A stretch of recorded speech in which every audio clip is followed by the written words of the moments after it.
Bien le bonjour tout le monde! Ça fait longtemps que j'ai pas fait de vidéo. Ben, c'est sûr que avec la perte de mon emploi et puis un petit peu de dépression et puis ben, ça allait pas bien depuis quelques semaines, alors j'ai préféré faire profil bas et puis rester tranquille. Et maintenant, on se remet en selle, on est reparti. Et aujourd'hui, on va vous parler de quelque chose que nous au Québec, nous connaissons tous. C'est fait avec du steak, du blé d'Inde et des patates. Générique.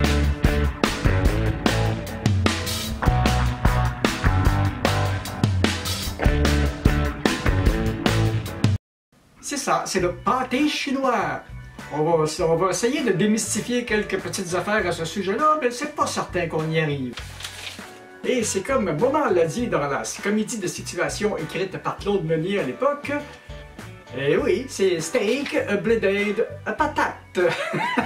Je vais essayer de vous parler de l'historique de ce mets que nous apprécions beaucoup. Et puis, il y a plusieurs hypothèses qui sont reliées à ce mets, qui est censé peut-être être arrivé il y a très longtemps et peut-être il y a moins longtemps. Une des premières hypothèses, ce serait un dérivé du hachis parmentier que les Français faisaient avec de la viande hachée et de la pomme de terre.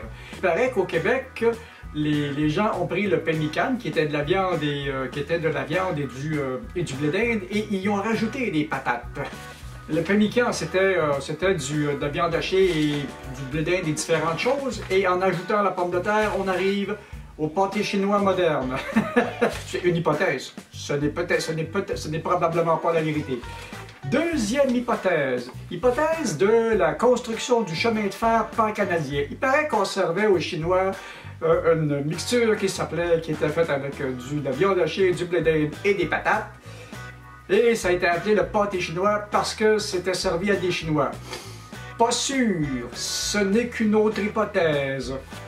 Il y a l'hypothèse du South China, Maine, que le mets serait origine de la ville de South China, dans l'État américain du Maine. Parce que beaucoup de Canadiens s'étaient exilés dans le Maine pour trouver du travail à cette époque-là.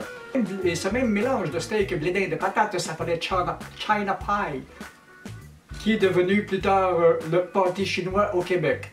Une autre hypothèse, et bien sûr, je ne prétends pas détenir la vérité, je ne fais que des suggestions. Et même ça, les suggestions que je vous fais ne sont même pas de moi, je les ai prises quelque part, je vous expliquerai tout ça dans les commentaires.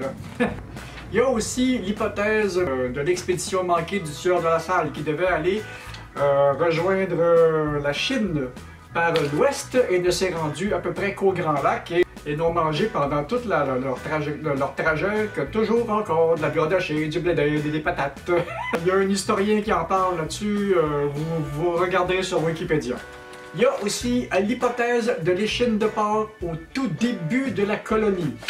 Selon un certain M. Francoeur, et que je cite ici, qui était un historien, il paraît que probablement que les chines de porc, le blé d'Inde et les patates n'étant pas beaucoup disponibles, ils se servaient aussi de navets. J'ai dit les navets. Mais cela n'est pas la question. Et le plat a passé d'échine à Chine et est devenu pâté chinois plus tard.